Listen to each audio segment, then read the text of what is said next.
पावन, लोभ रूप विभाव है, उनके अभाव स्वभाव मय, उत्तम क्षमादि स्वभाव है, उत्तम क्षमादि स्वभाव ही से आत्मा के धर्म है सत्य शाश्वत ज्ञानमय, निज धर्म शेष अधर्म है, निज आत्मा में रमण संयम, रमण ही तप त्याग है, निज रमण आकिंचन्य है, निज रमण परिग्रह त्याग है, निज रमणता ब्रह्मचर्य है, निज रमणता 10 धर्म है, निज जानना पहचानना जमना धर्म का मर्म है, अरिहंत है 10 धर्म धारक, धर्म धारक सिद्ध है, आचार्य है उवझाय है, मुनिराज सर्व प्रसिद्ध है, जो आत्मा को जानते पहचानते करते रमण, वे धर्म धारक धर्म धन है, उन्हें हम करते नमन, उन्हें हम करते नमन। जो आत्मा को जानते, जो आत्मा को पहचानते, जो आत्मा में रमण करते हैं, सच में वे ही धर्म धारक हैं, वे ही धर्म धन हैं। हम उन्हें भावपूर्वक नमन करते हैं। 10 लक्षण महापर्व का यह परम मांगलिक प्रसंग चल रहा है और इस महामंगलमय प्रसंग पर हम यहाँ आज उत्तम आर्जव धर्म के संदर्भ में चर्चा करने वाले हैं। रिजोर भाव है आर्जवम, रिजुता सरलता का नाम आर्जव है। हम सब जानते हैं क्रोध के अभाव में उत्तम क्षमा, मान के अभाव में उत्तम मार्दव और मायाचार के अभाव में उत्तम आर्जव धर्म प्रकट होता है। मायाचार के अभाव में आप यह भी जानते होंगे कि 4 गतियां हैं और चारों ही गतियों में एक एक कषाय की मुख्यता वाले जीव होते हैं। मनुष्यों में मान की मुख्यता होती है, तिर्यंचों में मायाचार की, नारकियों में क्रोध की और देवों में लोभ की मुख्यता देखी जाती है। सबसे ज़्यादा दुख कौन सी गति में है? सबसे ज़्यादा दुख कौन सी गति में है नितेश भाई? नरक में? चारों ही में है? कह रहे हैं भाई साहब चारों ही में है, लेकिन मैं तो पूछ रहा हूँ चारों में सबसे ज़्यादा कौन सी गति में है? प्रदीप पाटनी जी, 4 में से सबसे ज़्यादा कौन सी गति में है? अरे साहब मनुष्य, तिर्यंच, देव, नारकी, नरक, नरक में होगा सबसे ज़्यादा। अरे नहीं, क्या बात कर रहे हो आप? नरक में ज़्यादा दुख नहीं है, नरक से भी ज़्यादा दुख और कहीं है। मेरा प्रश्न यह है आपसे, मुझे एक बात का जवाब दीजिए कि नरक में ज़्यादा दुख है या निगोद में ज़्यादा दुख है? तो अब तो फटाफट ये कहेंगे अरे क्या हुआ, निगोद निगोद। हाँ तो निगोद, तो निगोद कौन सी गति में आता है? तो निगोद तो तिर्यंच गति में आता है। ओह, पता ही नहीं था हमारे को। तो निगोद तिर्यंच अवस्था में है, इसका मतलब नरक से भी ज़्यादा दुख तिर्यंच गति में है। हे भगवान! और यहाँ क्या कह रहे हैं? माया तिर्यग योनस्य, ऐसा उमा स्वामी आचार्य देव ने लिखा है।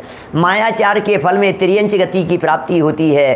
कहने का अभिप्राय यह है कि जो तिर्यंच गति में नहीं जाना चाहते हों, जो निगोद में नहीं जाना चाहते हों, वे मायाचार से बचें। ये उत्तम आर्जव धर्म सिखा रहा है।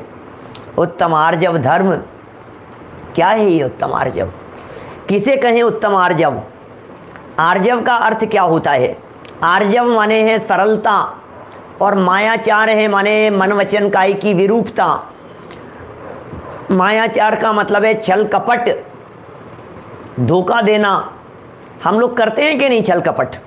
मैं कभी कभी सभाओं में ऐसा पूछ लेता हूँ, अतुल भाई आपको गुस्सा आता है क्या? नहीं आता। गुस्सा कहाँ करते हैं हम तो। अच्छा, अभी थोड़ी ना कर रहे हैं, आता हो तो भी अभी थोड़ी ना कर रहे हैं गुस्सा कि हाँ बिल्कुल नहीं कर रहे। तो घमंड कर रहे हो क्या अभी? कि नहीं, घमंड भी नहीं। घमंड क्यों करेंगे? जनवाणी सुनने के लिए बैठे हैं, हम क्यों घमंड करेंगे? अच्छा, तो मायाचारी कर रहे हो आप? नहीं पंडित जी, कोई मायाचारी नहीं है, बहुत विशुद्ध भावों से हम जनवाणी की चर्चा सुनने के लिए बैठे हैं। अच्छा, मायाचारी नहीं है तो हमें एक बात बतलाइए, लोभ लालच तो होगा? नहीं पंडित जी, सिर्फ जनवाणी का अध्ययन मनन करना है, अभ्यास करना है। जय हो। अर्घ लाओ जी, अर्घ कहाँ है? समर्पित करें इनको। क्या ये तो चारों कषायों से रहित हो गए, वीतरागी भगवान हो गए, जिनके जीवन में क्रोध भी नहीं है, जिनके जीवन में मान भी नहीं है, जिनके जीवन में मायाचार नहीं है, लोभ नहीं है। अरे वे तो वीतरागी भगवान होते हैं, वे तो तीन लोक के नाथ होते हैं। चारों कषाएं मौजूद हैं लेकिन प्रकट नहीं दिखाई दे रही है। प्रकट दिखना अलग बात होती है और मौजूदगी होना अलग बात होती है। मायाचार जिसे हम धोखाधड़ी कहते हैं, वो तो हमारे जीवन में नहीं दिखती है। ऐसी धोखाधड़ी तो हमारे जीवन में नहीं दिखती है जो दूसरों को ठगने के लिए हो, क्योंकि हम सब स्वाध्यायी लोग हैं ना, आत्मार्थी लोग हैं, अभ्यासी लोग हैं। बहुत सारे नए नए लोग भी होंगे आज इस प्रसंग पर, 10 लक्षण के प्रसंग पर नए लोग भी बहुत सारे होते हैं, लेकिन तो भी हम लोगों के नेचर में ये बात नहीं है कि हम किसी को धोखा देवें, किसी के साथ में गलत काम करें। ये तो हमारे नेचर में नहीं। अरे नहीं साहब, दिल गवारा नहीं करता ऐसा, हमारे अंदर से आवाज़ नहीं मैं किसी के साथ में गलत नहीं कर सकता, किसी के साथ में बुरा नहीं कर सकता। लेकिन भाई सूक्ष्म मायाचारी तो भरी होगी कहीं ना कहीं। तो जनवाणी ये कह रही है, अरे सूक्ष्म का अर्थ संज्वलन वाली मायाचारी मात्र नहीं है, अकेले प्रत्याख्यान वाली नहीं है, अप्रत्याख्यान भी है। और 99.9% लोगों के जीवन में अभी जो सामने बैठे हैं, एक आध सम्यक दृष्टियों को तो छोड़ दें अतुल भाई, क्या पता क्या, तो इतने सब लोगों में अनंतानुबंधी भी तो हैं। अनंतानुबंधी, अप्रत्याख्यानावरण, प्रत्याख्यानावरण, संज्वलन, चारों कषाएं बराबर मौजूद है और चारों प्रकार का क्रोध है, चारों प्रकार का मान है, चारों प्रकार की मायाचार है, चारों प्रकार का लोभ है। और ये सब कुछ होते हुए भी हमें दिखता तो ऐसा है कि हम तो अकषाई हैं, हमें तो कषाई नहीं है बिल्कुल भी। यहाँ तो आर्जव की चर्चा कर रहे हैं, माया कषाय से समझाने की चर्चा कर रहे हैं। क्या होता है मायाचार? जब भी मायाचार की चर्चा चलती है, बालबोध पाठमालाओं की परिभाषाएं हैं इस प्रकार की, जैसा मन में हो वैसा ही वचन से कहना और वैसा ही काय से कर देना, इसका नाम आर्जव धर्म है। मैं इस बात को बहुत अच्छे से महसूस कर सकता हूँ कि ये 10 लक्षण धर्मों की चर्चाएं आपने विगत वर्षों में अनेक बार सुनी होंगी, और इतना भी मैं दावे के साथ में कह सकता हूं कि वर्ष में एक ही बार सुनी होगी। एक से ज़्यादा भी नहीं सुनी होगी। और मुझे मालूम है मेरे सामने बैठे हुए सभी लोग इतने उत्कृष्ट क्षयोपशम के धनी तो नियम से नहीं होंगे कि साल भर पहले कही गई बात कोई याद हो क्या। लेकिन फिर भी जब चर्चा की जाती है, कुछ बातें रिपीट होती है, कुछ बातें नई आती है। अरे उत्तम आर्जव धर्म के गीत गाने के लिए आज ही का दिन तो मिला है हमारे को, साल में एक ही दिन तो मिलता है। किसका नाम है? बोले मन में होए सो वचन से बोल दो, और वचन में होए सो दूसरों के मतलब उसको क्रिया में ला दो। बस सरल बनो भाई साहब, सरल बनो। करिए सरलती हूँ योग अपने, तीनों योगों को, मन वचन काय को सरलता। और मायाचारी व्यक्तियों की हालत कैसी होती है? मन में कुछ होता है, बोलते कुछ हैं, सोचते कुछ हैं, बड़ी विचित्र प्रकार की स्थिति दिखाई देती है उनकी। होता कुछ है, बोल कुछ और रहे हैं और दिखाते और कुछ हैं। अब जरा इस परिभाषा के ऊपर अपने जीवन की मायाचारी को यदि देखना हो तो मोक्ष मार्ग प्रकाशक ग्रंथ के 220 नंबर पेज को एक बार गंभीरता से अभ्यास करके, अध्ययन करके देख लेना, आपको सारी बात समझ में आ जाएगी। मोक्ष मार्ग प्रकाशक ग्रंथ हिंदी वाला एडिशन और 220 नंबर पेज, और पूरे पेज को जब हम पढ़ते हैं तो मानो टोडरमल जी ने जो चित्रण किया है उसे देख देख करके ऐसा लगता है भाई साहब क्या बताएं, मायाचारी भरी है। भगवान के दर्शन करने में मायाचारी है, भक्ति करने में मायाचारी है, पूजन करने में मायाचारी है, दान देने में मायाचारी है, विधान करने में मायाचारी है, व्रत उपवास करने में मायाचारी है। हमारी कौन सी ऐसे क्रियाकलाप दिखाई देते हैं जिस क्रियाकलाप में मायाचारी नहीं हो, छल नहीं हो, धोखा नहीं हो? जरा टटोल करके देखनी है अपने परिणामों को, हृदय में झांक करके देखिए कि हम क्या कर रहे हैं। निरंतर आपको पता लगेगा, गहराई में जाकर के देखेंगे तो। 15-20 दिन पहले, 15-17 दिन पहले एक प्रवचन किया था मैंने, देव दर्शन कैसे, क्या, और 22-23 हज़ार से ज़्यादा लोग अभी 10-12 दिन में ही, 15 दिन में ही उसे देख चुके हैं, सुन चुके हैं। 50,000 सुनेंगे, लाख सुनेंगे, 5 लाख सुनेंगे आगे आने वाले समय में। उस प्रवचन को आप लोगों ने भी सुना होगा, इतने लोगों ने सुना है तो आप लोगों ने भी सुना होगा। और मैंने उस प्रवचन में देव दर्शन करने की विधि की चर्चा करने के साथ साथ भगवान के साथ में कुछ बातें की है, भगवान के साथ में कुछ चर्चा की है, दर्शन कैसे करने हैं उसके संदर्भ में बतलाया है। आप सोचिए, जब हम अकेले होते हैं तो हमारे दर्शन करने की स्थिति कैसी होती है, और जब हम भीड़ में होते हैं तो हमारे दर्शन करने की स्टाइल कैसी होती है। आपको मायाचारी पकड़ में आएगी। मैं तो पकड़ने के लिए कह रहा हूँ उस मायाचारी को। हमारे जीवन की मायाचारी हमें दिख नहीं रही है, उसे दिखने के लिए कह रहा हूँ मैं, देखने के लिए कह रहा हूँ, टटोलने के लिए कह रहा हूँ। जब भीड़ में दर्शन करने के लिए जाते हैं, जब बहुत सारे लोग होते हैं, तो भक्ति भाव से दर्शन करते समय कितना कितना भाव विभोर होकर के दर्शन करते हैं, जैसे हमसे बड़े कोई धर्मात्मा नहीं हो, ऐसा लगता है। दुनिया को लगे अरे भाई साहब क्या भक्ति, अरे यार क्या भाव, हो हे भगवान बस आप ही ऐसा लगता है जैसे हे भगवान मैं तो बिल्कुल वीतरागी हूँ प्रभु, और ऐसे भक्ति गाएगा, भक्ति करेगा, 5 मिनट की जगह 15 मिनट लगाएगा भगवान की भक्ति करने में, दर्शन करने में, स्तुति करने में, पूजन करने में, पाठ करने में, बहुत भावपूर्वक करता हुआ दिखाई देगा।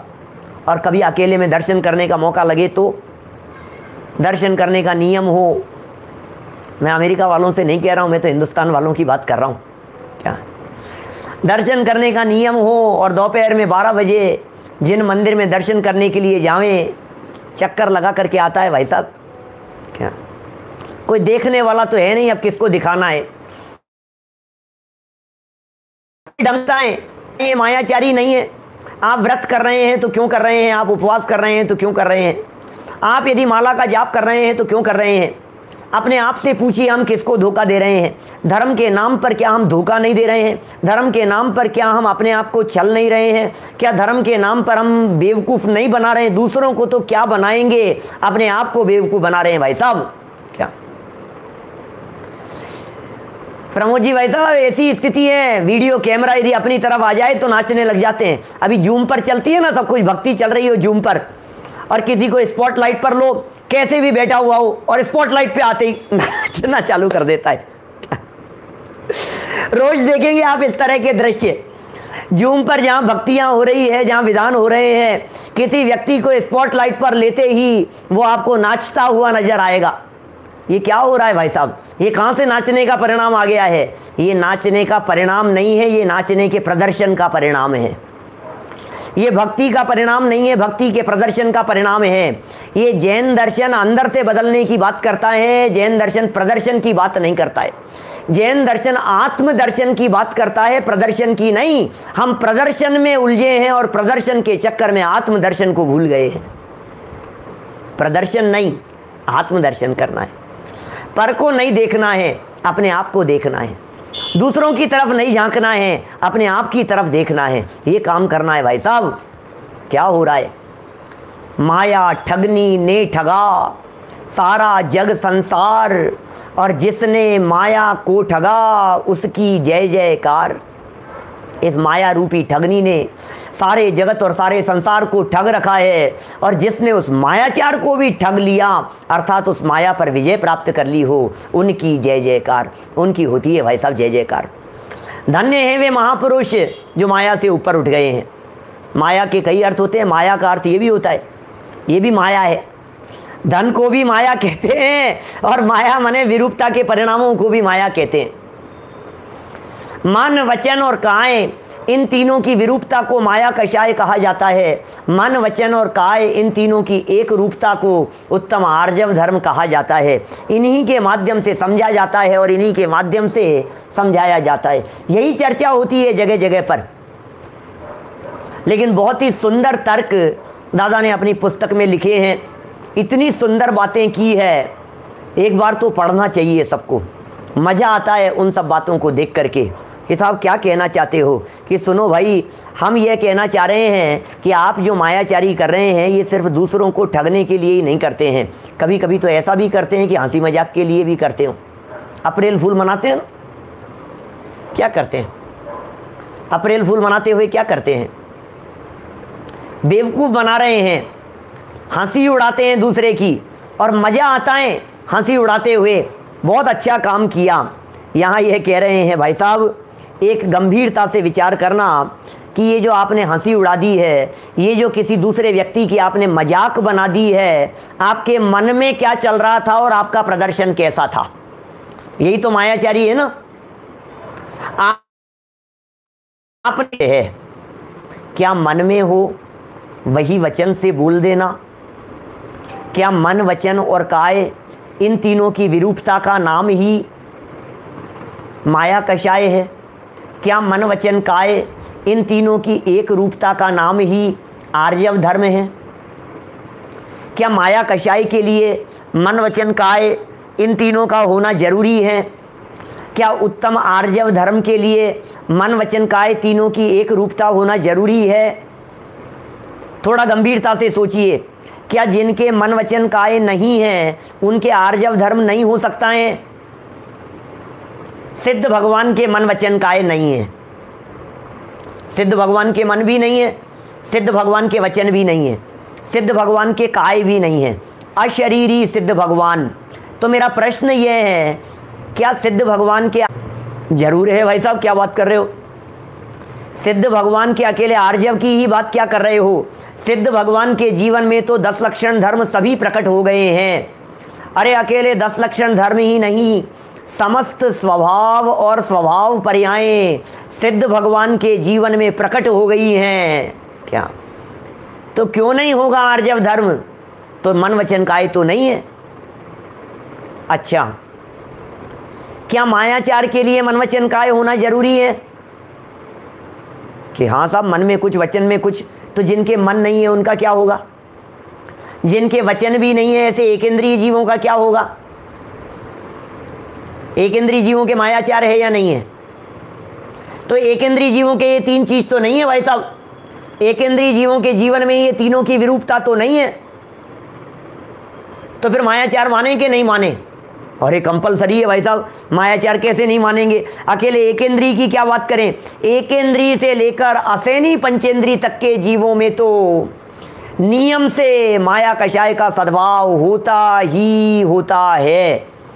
चारों प्रकार की माया का सद्भाव होता है भाई साहब, होगा ही। क्या एक इंद्रिय से लेकर असेनी पंचेंद्रिय तक के जीवन में?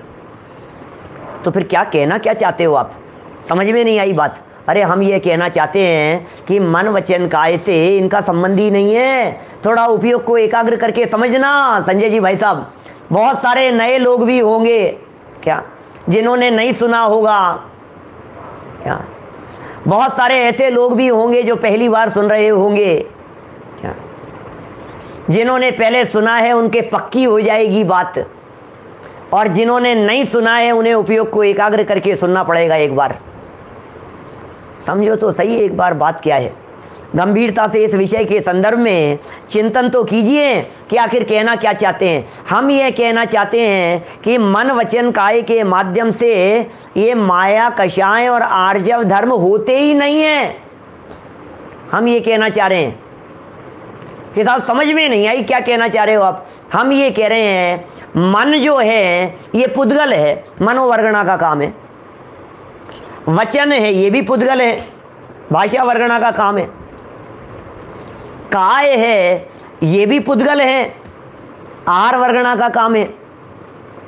मन, वचन और काय। अतुल भाई तीनों पुद्गल हैं, तीनों ही पुद्गल हैं, ठीक है। अच्छा, पुद्गल माने परद्रव्य। आर्जव धर्म आत्मा की निर्मल पर्याय है, माया कषाय आत्मा की विभाव भाव रूप पर्याय है। बराबर समझ में आ रही है बात? आर्जव धर्म स्वभाव पर्याय है, माया कषाय विभाव पर्याय है। स्वभाव और स्वभाव पर्याय के लिए रहने के लिए तो परद्रव्य की जरूरत है ही नहीं। निर्मल पर्याय के लिए परद्रव्य की कहां जरूरत है? मन वचन काय तो परद्रव्य हो गए ना। तो स्वभाव और स्वभाव रूप से रहने के लिए तो परद्रव्य की जरूरत है ही नहीं। विभाव रूप से रहने के लिए भी परद्रव्य निमित्त मात्र है, परद्रव्य कर्ता धर्ता नहीं हो सकते। बोलो। और निमित्त भी परद्रव्य नहीं है, निमित्त भी कर्म का उदय है, मायाचार का उदय। अब सोचो आप, हम ये सोच रहे हैं मन वचन काय से मायाचार हो जाएगी, मन वचन काय से आर्जव धर्म हो जाएगा। कैसे हो जाएगा भाई साहब? परद्रव्य से धर्म का क्या संबंध है? परद्रव्य से विभाव का क्या संबंध है? सूक्ष्म बात है थोड़ी सी। माने परद्रव्य से विभाव और स्वभाव का किसी भी प्रकार का संबंध नहीं है। इसलिए यह बात अत्यंत स्पष्ट शब्दों में समझ लेना चाहिए कि न तो इनसे मायाचार होती है और न इनसे धर्म होता है। तो फिर क्या करें साहब? शास्त्रों में ही तो बताया है। सुबह हमने पूजन की थी, उसमें यह बतलाया था, मन में होए सो वचन उचरिए, वचन होए सो तन सो करिए। यही तो चाहिए। फिर शास्त्रों में ऐसी बातें क्यों करते हैं? क्या शास्त्रों में झूठ लिखा है? कि नहीं भैया, शास्त्रों में झूठ नहीं लिखा है, शास्त्रों में तो बात सच्ची लिखी है। कारण क्या है कि दोनों ही चीज़ों को समझने वाले भी और समझाने वाले भी मन वचन काय वाले हैं। ये प्रॉब्लम है। क्या कह रहा हूं, ध्यान देना सिद्धार्थ भाई। समझने वाले लोग हैं वो भी मन वचन काय वाले हैं, समझाने वाले लोग हैं वे भी मन वचन काय वाले हैं, और समझने समझाने का जो माध्यम है वो भी मन वचन काय है। जिनके मन वचन काय नहीं है ऐसे सिद्ध भगवान वे किसी को समझाते नहीं, और जिनके मन नहीं है ऐसे असैनी पंचेंद्री तक के जीव समझते नहीं। क्या भाई? जिनके पास मन होगा वही तो समझेंगे ना, और जिनके पास वचन होगा वही तो समझाएंगे। तो कौन समझता है और कौन समझाता है? कि जिनके पास मन भी है, वचन भी है, काय भी है, ऐसे आत्मार्थी ज्ञानी लोग ही समझाने का काम करते हैं, और ऐसे संगी पंचेंद्रीय जीव ही समझने का काम करते हैं। जिनके पास में ये तीनों हैं। एक और महत्वपूर्ण बात, समझाएंगे कैसे? वाणी से समझाएंगे कैसे? काय से समझाएंगे कैसे? मन के माध्यम से। इससे सिद्ध होता है कि मन वचन काय के बिना समझाया नहीं जा सकता और समझा भी नहीं जा सकता। समझने के लिए भी, समझाने के लिए भी, समझने समझाने के माध्यम के लिए भी इन तीनों की ज़रूरत है। यही कारण है कि शास्त्रों में इन तीनों की चर्चा की है। लेकिन गंभीरता से विचार करने जैसा मुद्दा है, क्या आर्जव धर्म के लिए बोलना जरूरी है? Is it compulsory? कोई मुनिराज भावलिंगी संत यदि नहीं बोले ही नहीं, मान लीजिए जीवन भर बाहुबली भगवान जैसे, तो क्या उनके आर्जव धर्म नहीं होगा? क्या होगा ना। 3 कषाय चौकड़ी के अभाव वाले क्यों नहीं होगा भाई साहब? नियम से होगा, उनके आर्जव धर्म होगा। इसका मतलब बोलना जरूरी नहीं है। मन में होए सो वचन उचरिए, ये जरूरी नहीं है, इसके बिना भी हो सकता है, इसके बिना भी धर्म हो सकता है। ये बात यहाँ कहना चाह रहे हैं। इससे ये सिद्ध होता है कि भाई साहब ये अलग क्रियाएं हैं। मूक उपदेश हो सकता है, मूक केवली हो सकते हैं, मूक मुनिराज हो सकते हैं, नहीं बोलने वाले मुनिराज हो सकते हैं, वे भी आर्जव धर्म के धनी हो सकते हैं। इसलिए बहुत बहुत गंभीरता से इसके बारे में विचार करना पड़ेगा। फिर कहा तो है मन में होए सो वचन उचरिए, और वचन होए सो तन सो करिए। ये तो और खतरनाक बात हो गई। जो वचन से बोल दिया है उसे काय से करना पड़ेगा? क्या जरूरी है? जो बोला हो वैसा ही करना क्या जरूरी है? क्या कंपलसरी है क्या? हमने जैसा बोला वैसा नहीं किया तो क्या हम धर्मात्मा नहीं होंगे? और गलती से खोटे भाव हमारे मन में आ गए या गलत बात हमने कह दी, गलती से हमारे मुंह से ये निकल गया कि मैं तो इसको जान से मार दूंगा, तो अब क्या होगा? अब तो आर्य धर्म के लिए मारना जरूरी हो जाएगा। कितनी बड़ी समस्या खड़ी होगी। अरे भाई, खोटी बातों के लिए नहीं है ये सारा प्रकरण। ये सारा प्रकरण तो इसलिए है कि मन को इतना पवित्र बनाओ कि उसमें खोटे भाव आवे ही नहीं। मन को इतना निर्मल बनाओ, मन को इतना पवित्र बनाओ कि उसमें खोटे परिणाम आवे ही नहीं। जब मन में खोटे परिणाम नहीं आवेंगे तो वचन के माध्यम से खोटी बातें नहीं कही जाएगी। जब वचन के माध्यम से खोटी बातें नहीं कही जाएगी तो फिर उन्हें आचरण में और प्रयोग में लाने की तो बात ही कहाँ है? इसका मतलब मन की पवित्रता का संदेश है ये तो। क्या ये तो यदि मन की खोटी बातें वाणी में आ गई तो मन की अपवित्रता के समान वाणी अपवित्र हो जाएगी। और वाणी में यदि गलत बात कह दी और उसी को आपने आचरण में ले आए तो सारे जगत में कोलाहल मचने में देर नहीं लगेगी। कौन व्यक्ति ऐसे हैं दुनिया में जिनके मन में खोटे भाव नहीं आते हैं, पाप भाव नहीं आते हैं, हिंसा, झूठ, चोरी, कुशील, परिग्रह के परिणाम नहीं आते हैं? ये 5 पाप के परिणाम मन में चलते हों तो क्या इनको वाणी से कह दिया जाए और मन और वाणी में आ जाए तो क्या कार्य रूप परिणमित हो जाया जाए कि नहीं भैया ये कहना चाह रहे हैं ये बातें तो उन भावलिंगी संतों के लिए है जिनके अंदर में दिन रात आत्मा का चिंतन चलता है। ये बातें तो उनके लिए है जो अंदर में जाते हैं तो आत्मा में समा जाते हैं। जब उनकी वाणी निकलती है तो मुख चंद्र ते, आत्मा का चिंतन है वाणी में आत्मा। कैसे होते हैं हमारे महामुनिराज? आत्मा का चिंतन है वाणी में आत्मा, समरस में सने हुए लीन हुए आत्मा। अरे आत्मा ही सार है ये उनकी पुकार है, आत्मा ही सार है ये उनकी पुकार है, सुख शांति का ये बताया भंडार है। आत्मा का चिंतन है, वाणी में भी आत्मा है। क्या आत्मा की ही चर्चाएं करते हैं, आत्मा में ही डूबे रहते हैं, आत्मा में ही समाये हुए रहते हैं। जब बाहर निकलते हैं तो वही चर्चाएं, और यदि उनकी नग्न दिगंबर काया को देखते हैं तो ऐसे लगता है कि वही अतीन्द्रिय आनंद रस झरता है। भक्तियों में आती है ना ऐसी चर्चाएं, आनंद रस झरता है। दिन रात आत्मा का चिंतन, मृदु संभाषण में वही कथन, निर्वस्त्र दिगंबर काया से भी प्रकट हो रहा अंतर्मन। अरे वे वीतरागी बातें जीवन में अपना ली जाएगी तो उद्धार हो जाएगा, हमारा कल्याण हो जाएगा। ये बातें तो उनके लिए है। बहुत गंभीरता से विचार करने योग्य बातें हैं। एक कहानी सुनाते हैं दादा। अर्जुन ने जयद्रथ को मारने की प्रतिज्ञा ली थी, सुनी है क्या? आज सुनाई थी क्या? क्या जो प्रतिज्ञा ली होवे वो प्रतिज्ञा तो निभानी ही चाहिए ना। सुनाऊं? अर्जुन ने जयद्रथ को मारने की प्रतिज्ञा ली थी।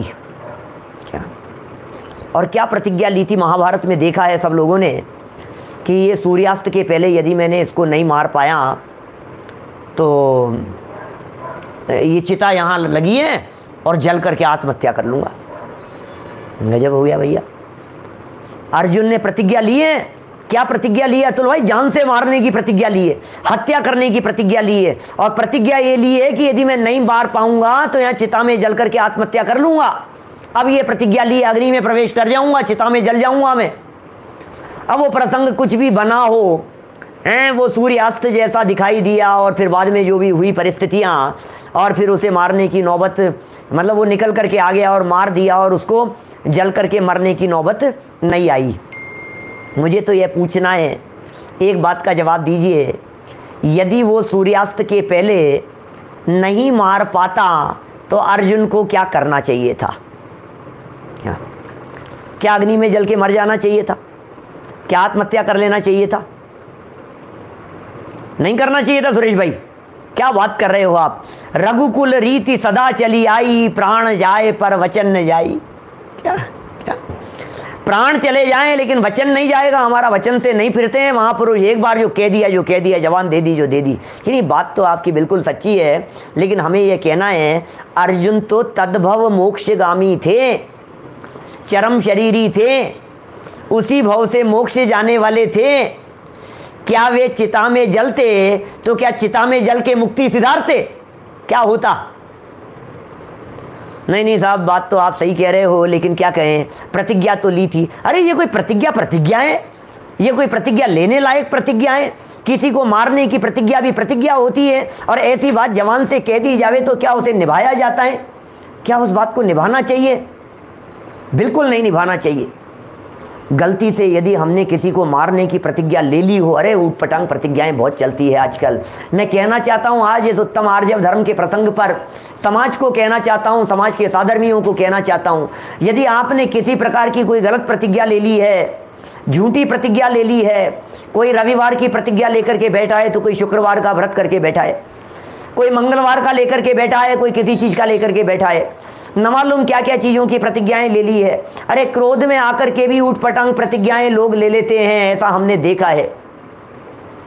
अमेरिका में नहीं होता होगा आपके यहाँ, लेकिन हमारे यहाँ हिंदुस्तान में तो बहुत होता है भाई साहब। मम्मी रोजाना बार बार में कहती थी, क्या सुबह उठते ही पहले नाश्ता करने बैठ जाता है, दर्शन नहीं करता है, भादवा चल रहा है, 10 लक्षण के प्रसंग चल रहे हैं, रात को भोजन करता है, दिन में किया कर, बार बार में टोकती थी। एक दिन इतना तेज गुस्सा आया और हिम्मत करके पलट करके मम्मी को जवाब दे दिया, आज के बाद शाम का भोजन रात को ही करूंगा मैं, तो कर लो कुछ भी आप, अब तो दिन में नहीं खाऊंगा, प्रतिज्ञा है मेरी। और आज तो मंदिर में जाकर के प्रतिज्ञा ले आता हूं। अब कोई बालक ऐसी प्रतिज्ञा ले आए तो मेरा आपसे यह पूछना है, उसे इस प्रतिज्ञा को निभाना कि नहीं निभाना है? ले ली गुस्से में आकर के प्रतिज्ञा, नहीं निभाना। परम भाव प्रकाशक नए चक्र में अज्ञानता में ली गई प्रतिज्ञा के संदर्भ में एक बहुत सुंदर एग्जाम्पल दिया है, और इस प्रकार की बात कही है कि सुनो, एक राजा की सवारी निकल रही थी, और राजा की सवारी निकलते निकलते क्या हुआ, सामने से एक शराबी आ गया। अतुल भाई सुनी है ना आपने, क्या पुराना प्रसंग है, सुना हुआ। राजा की सवारी निकल रही थी और अचानक सामने एक शराबी व्यक्ति आ गया, और वो शराबी व्यक्ति आकर के कहता है, राजा हाथी पर सवार है, सवारी निकल रही है, शराब के नशे में क्या बोल रहा है, ए हाथी वाले, हाथी बेचेगा क्या? अरे अब राजा को कोई आदमी ऐसी बात कह देवे, राजा से कह देवे हाथी वाले, हाथी बेचेगा क्या? राजा को कोई हाथी वाले कह करके पुकारे तो क्या होना था भाई साहब उसका, है मयंक जी, क्या होना था उसका? कि यही होना था भाई साहब, पकड़ लिया गया, जेल में डाल दिया गया, उसको बंद कर दिया गया। और फिर तो क्या कहें भाई साहब, बंद कर दिया। दूसरे दिन उसको बुलाया गया, दरबार में बुलाया गया। राजा भी थोड़ा मस्ती के मूड में था, मजाक के मूड में था। राजा ने भी पलट करके एक बात कह दी, उससे पूछ ली मजाक मजाक में ही, क्यों भैया हाथी खरीदोगे क्या? राजा ने भी पूछ लिया, हाथी खरीदोगे क्या? तो सामने से जवाब आया, महाराज क्या बात कर रहे हो, मैं और कहाँ हाथी खरीदूंगा? नहीं, मेरी कहाँ हैसियत है हाथी खरीदने की, कि कल तो बात कर रहे थे तुम कि महाराज मैंने कब कही ये बात, कि झूठ बोलते हो हमारे सामने, तुमने ही कही थी। कि नहीं महाराज, हाथी खरीदने की बात करने वाला तो नशा था, अब नशा ही नहीं रहा तो हाथी खरीदने वाला भी नहीं रहा। अरे यही बात हम कहना चाह रहे हैं, अज्ञानता में यदि कोई प्रतिज्ञा ले ली है तो ज्ञान हो जाने के बाद जब वो अज्ञान ही नहीं रहा तो अज्ञानता में ली गई प्रतिज्ञा का भी कोई अर्थ नहीं रहा। अज्ञान में ली गई वो प्रतिज्ञा भी तुरंत तोड़ देने योग्य है। छोड़ दीजिए उस प्रतिज्ञा को, तोड़ दीजिए उस प्रतिज्ञा को। क्या वो सेठ ने भी निभाई थी प्रतिज्ञा, जिनदत्त सेठ ने प्रतिज्ञा निभाई थी कि नहीं निभाई थी?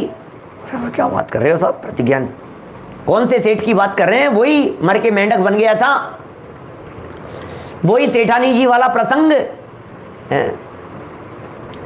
भाई साहब बड़ा गजब की है स्थिति, क्या कहें। सेठ जी बैठ गए सामायिक करने के लिए। अब कई बातें आती है उसमें, सामायिक करने के लिए बैठे और दीपक जला करके बैठे। मुझे ये समझ में नहीं आता है कि दीपक जलाने की क्या जरूरत है अजय भाई हैं?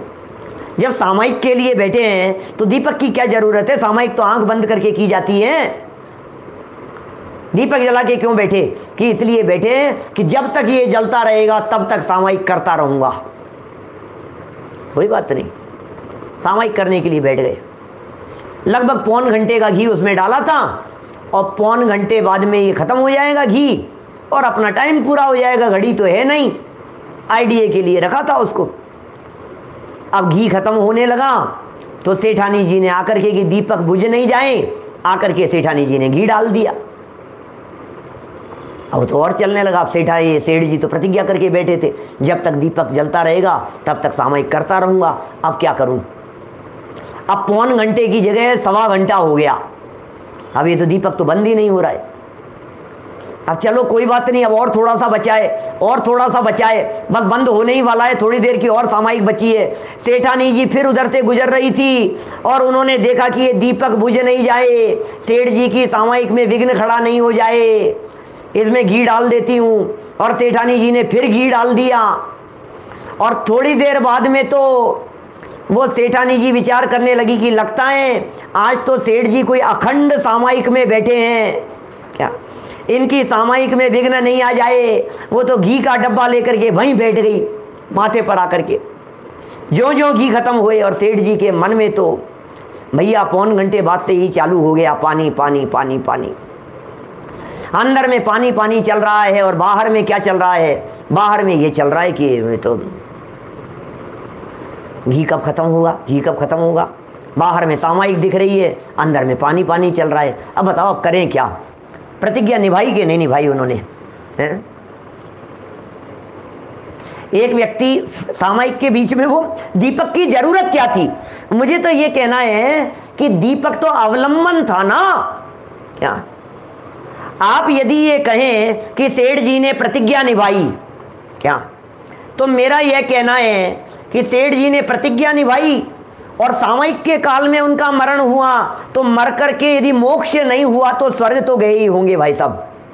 विकास जी, मोक्ष नहीं गए तो स्वर्ग तो गए ही होंगे ना? कि नहीं नहीं भाई साहब, वो तो त्रियंश में गए, मेंढक बन गए थे। कि अच्छा, प्रतिज्ञा निभाने पर भी कि नहीं निभाई थी फिर प्रतिज्ञा उन्होंने। अच्छा, प्रतिज्ञा नहीं निभाई थी, सेठ जी के बेचारों के प्राण निकल गए, मरते दम तक निभाई और तुम कहते हो प्रतिज्ञा नहीं निभाई। मरते मर गए उसके बावजूद आप कह रहे हो प्रतिज्ञा नहीं निभाई। भैया सच्चाई तो यही है कि प्रतिज्ञा उन्होंने दीपक जलने की नहीं ली थी, प्रतिज्ञा सामायिक की ली थी। हमारा क्यों उपयोग डाइवर्ट हो जाता है? हम ये बात क्यों देखने लगते हैं कि सेठ जी ने दीपक जलने की प्रतिज्ञा ली थी? आप लोगों को पता है या नहीं? मैं भी यहाँ प्रतिज्ञा लेकर के बैठा हूँ कि जब तक हमारे सामने जो घड़ी लगी है, इस घड़ी में 8:55 नहीं हो जाएंगे तब तक चलाता रहूंगा। अब यदि इसके सेल खत्म हो जाए तो फिर आप तो बस बैठे रहना शांति से। क्या क्यों प्रतिज्ञा? अब तो कब पता नहीं। अब ये तो कोई बजे तो बजे ही नहीं उसके अंदर। तो 8:45 पर आकर के यदि सेल खत्म हो जाए उसमें, हम तो प्रतिज्ञा लेकर के बैठे हैं 8:50 तक की। अरे ये घड़ी का अवलंबन तो टाइम के क्राइटेरिया के लिए था। प्रतिज्ञा तो सामायिक की करके बैठा था, दीपक से क्या लेना देना है? आधार तो इस बात का बनाना था कि मुझे आत्मा की आराधना करनी है, काम तो वो करना था। आप कहाँ उलझ गए हैं इस चक्कर में कि नहीं साहब फिर दीपक में लगे ही क्यों? अरे दीपक के लिए तो इसलिए जला करके बैठे थे। सामायिक में दीपक की जरूरत अपने लिए ही नहीं होती है, दूसरों के लिए भी होती है। हमें तो शास्त्र पढ़ना नहीं है, लेकिन कोई दूसरा व्यक्ति हमसे आकर के नहीं टकरा जाए इसलिए दीपक की जरूरत थी। हम तो कुछ नहीं कर रहे हैं, लेकिन दूसरा व्यक्ति तो टकरा सकता है या नहीं? ये तो हो सकता है कि नहीं? एक अंधे व्यक्ति रात्रि के समय में हाथ में लालटेन लेकर के जा रहे थे, अंधा आदमी, और हाथ में लालटेन लेकर के जा रहा था। तो सामने से आते हुए एक सज्जन ने पूछ लिया, अरे सूरदास जी आपको तो दिखता नहीं है, फिर ये लालटेन किस लिए? कि भैया ये मेरे लिए नहीं है, ये तो तुम्हारे लिए है कि तुम आते जाते मुझसे नहीं टकराए। एक इसलिए लेकर के बैठे हैं हम यहाँ। तो सामायिक में दीपक क्यों जला रखा है? इसलिए जला रखा है कि कोई हमसे आकर के टकरा नहीं जाए, सामायिक में विघ्न नहीं हो जाए। अरे कहाँ कहाँ कितनी कितनी मायाचारी चलती है भाई साहब, कहाँ तक बतलाएं हम इस मायाचारी की दशा, जगत के जीवों की इस मायाचारी का चित्रण हम कहाँ तक करें भाई साहब।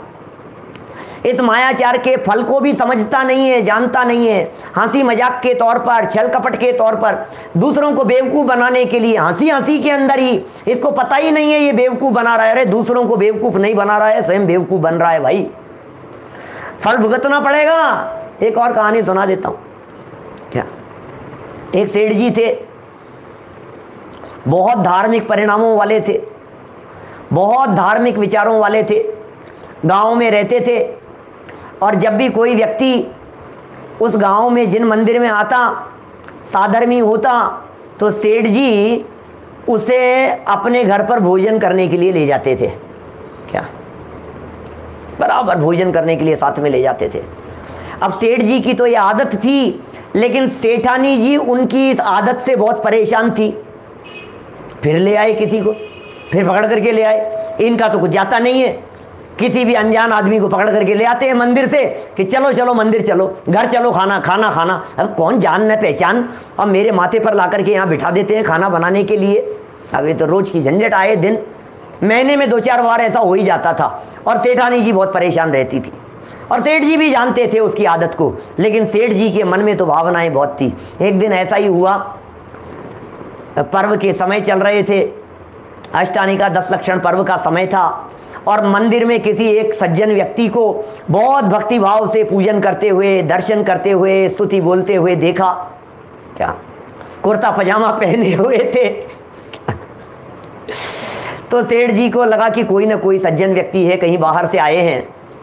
तो जैसे ही उनकी पूजन वूजन भक्ति खत्म हुई, बाहर आते ही तुरंत सेठ जी ने तो इंतजार किया, और बाहर आते ही कहा कि आप कहाँ से पधारे हैं, कहाँ से पधारे हैं? तो मालूम चला कि ये तो पंडित जी हैं, जयपुर से आए हैं।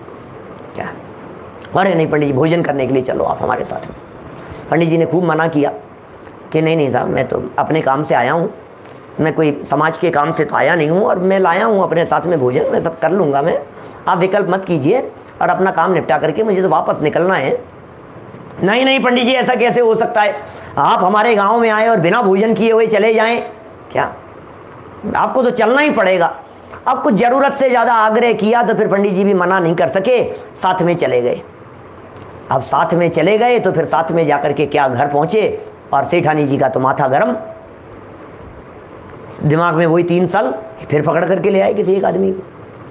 अब क्या करें, कोई एक युक्ति सूझी सेठानी जी को दिमाग में कि यार इसको तो आज तो बहुत ही हो गई, मतलब अब तो अति हो गई है, आज तो मैं इसको भोजन नहीं कराऊंगी और इसको यहाँ से रवाना करूंगी। लेकिन करूं क्या, जब तक सेठ जी हैं तब तक तो मेरी चल नहीं सकती, अब तो कुछ होगा नहीं, तो अब क्या किया जाए, ये विचार करके सेठानी जी अंदर गई किचन में, और सारा काम धाम सब लगा करके बाहर आकर के सेठ जी से बोली कि सेठ जी सुनो सुनो, वो क्या है, घर में घी खत्म हो गया है। क्या, अब यहाँ बाटी दाल बनाए हैं, चूरमा बाटी बनाया है, तो घी तो थोड़ा सा अच्छा चाहिए, और आप ले ही आए हो तो थोड़ा सा अच्छी आव भगत होनी चाहिए पंडित जी की। सेठ जी भी बड़े प्रसन्न हुए इस बात को सुनकर के, सेठानी की बात को सुनकर के, हाँ सेठ जी एक बार आप थोड़ा सा फटाफट जल्दी से 10-15 मिनट में ही घी का अरेंजमेंट कर लीजिए कहीं से, उनके यहाँ शुद्ध सोले का मिल जाता है, वहाँ तैयार होगा, अपने यहाँ तो टाइम लग जाएगा निकालने में करने में, आप उनके यहाँ से ले आओ। सेठ जी को भेज दिया। अब सेठ जी तो घी लेने के लिए चले गए, और सेठानी जी ने पीछे से क्या कहा उन पंडित जी से, उनको तो भगाना था ना। तो सेठानी जी पीछे पंडित जी से बोलती हैं, अरे आप पंडित जी हो क्या? हाँ। अरे आप बहुत भले मानुस दिखते हो, इसलिए आपको पहले ही बता रही हूँ। इधर आप देखो, ये एक मूसल रखा है, दिख रहा है आपको? मूसल जानते हैं आप? आयरन का कूटने वाला है, ये मूसल रखा है ना। आप बहुत सज्जन व्यक्ति हो भाई, देखो हमारे जो सेठ जी है ना, मैं आपको बता रही हूँ, इनको क्या है, दौरे पड़ते हैं कभी कभी।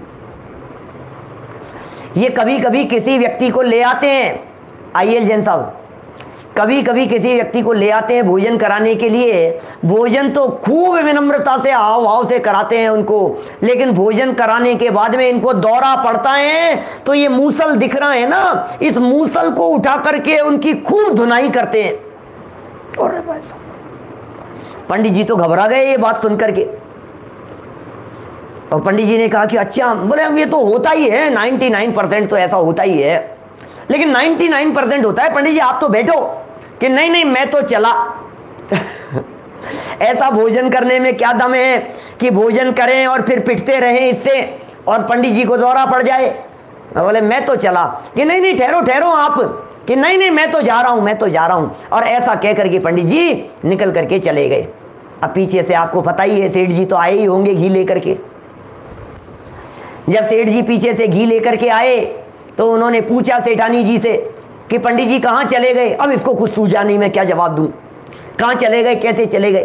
तो इसके मुंह से ये निकल पड़ा कि ये जो मूसल पड़ा है ना, पंडित जी मांगने लग गए। क्या आपने कहाँ से मंगाया है, मेरे को मिल जाएगा क्या, मैं ले जा सकता हूँ क्या इसे। अब ये मेरे पियर से आया हुआ मूसल में उनको कैसे दे देती, तो मैंने मना कर दिया। वो नाराज होकर के चले गए। अब सेठ जी ने गुस्सा किया, पागल है, दिमाग खराब है, एक मूसल के चक्कर में अच्छे विद्वान को यहां से भेज दिया, घर आए मेहमान को भेज दिया, ला मुझे दे मूसल, मैं दे करके आता हूं। फिर क्या हुआ होगा अतुल भाई, सेठ जी मूसल लेकर के आगे गए और आगे पंडित जी जा रहे थे। पीछे से सेठ जी ने आवाज लगाई, पंडित जी रुको रुको। पंडित जी ने पीछे मुड़ करके देखा तो क्या दिखाई दिया होगा, सेठ जी और हाथ में मूसल। क्या उसे सेठानी की कही हुई बात याद आ गई। फिर साथ में ये भी बात आई कि हमेशा तो भोजन कराने के बाद में दौरा पड़ता था, आज भोजन कराने के पहले ही क्या। और वो और भागने लगे आगे तेजी से, और पीछे से जो सेठ जी थे उन सेठ जी ने आवाज लगाई कि अरे ठहरो पंडित जी, क्या हुआ, ले लो मूसल। जैसे ही ये शब्द कानों में सुनाई दिए तो फिर तो सारी पिक्चर को लगा कि यार ये तो मूसल देने की बात कर रहे हैं, पिटाई की बात नहीं कर रहे हैं।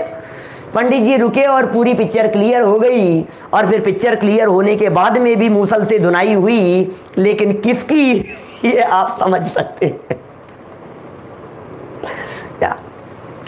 ये मायाचारी जो है भाई साहब, प्रकट होने पर कितनी खतरनाक हो सकती है इसका अंदाजा भी नहीं है हमारे को, और दिन रात इस मायाचारी के चक्कर में लगे रहते हैं। पंडित जी एक बात समझ में नहीं आई आपके इस पूरे प्रकरण में, इतनी देर से आप मायाचार आर्जव धर्म के बारे में बतला रहे हो, और जहाँ तक हम आपके इस व्याख्यान से समझे हैं, हमारे तो ये समझ में आई है कि मन वचन काय से आर्जव और मायाचार का संबंध नहीं है। तो फिर हमें तो एक बात बतला दो, फिर मायाचार किसका नाम है। यदि मन वचन काय की विरूपता का नाम नहीं है तो फिर मायाचार किसका नाम है। हमें तो एक बात बतला दो, यदि मन वचन काय से आर्जव धर्म का संबंध नहीं है तो फिर आर्जव धर्म का संबंध किससे है और कैसे प्रकट होगा, हमें तो वो समझा दो। क्या कहें बोलो, कुछ समझाना है, कैसे समझाएं भैया। वस्तुतः माया कषाय मन वचन काय की विरूपता का नाम नहीं है, अपितु आत्मा की वक्रता का नाम है, आत्मा की विरूपता का नाम है, आत्मा की कुटिलता का नाम है, वो मायाचार है। पर में तो हमारी चलती ही नहीं है, लेकिन अंदर में जो ये परिणाम चल रहे हैं वस्तु स्वरूप के विपरीत, वस्तु स्वरूप के विपरीत परिणामों का नाम मायाचार है। किसका नाम मायाचार कहें। मैं पर का करता धरता नहीं हूं, उसके बावजूद भी अपने आप को पर का करता धरता मानना, ये मायाचार है। हम पर के रंच मात्र भी फेर फार के करता नहीं हो सकते, लेकिन फिर भी पर पदार्थों में फेर बदल करने की बुद्धि रखना, इसका नाम मायाचार है, इसका नाम छल है, इसका नाम जिनवाणी का विरोध है, इसका नाम विरूपता है, ये होती है मायाचार। और जैसा जिनवाणी में कहा गया हो वैसा ही अंदर से स्वीकार करना, वैसी ही स्वीकृति हो, और उस स्वीकृति के अनुसार ही वचन हो, और जीवन में भी वैसी ही सरलता दिखाई देवे, इसका नाम है आर्जव धर्म। क्या ख्याल में आ रही है क्या बात। श्रद्धा ज्ञान चारित्र इन तीनों की एक रूपता का नाम आर्जव धर्म है, और श्रद्धा ज्ञान चारित्र इन तीनों की विरूपता का नाम मायाचार है।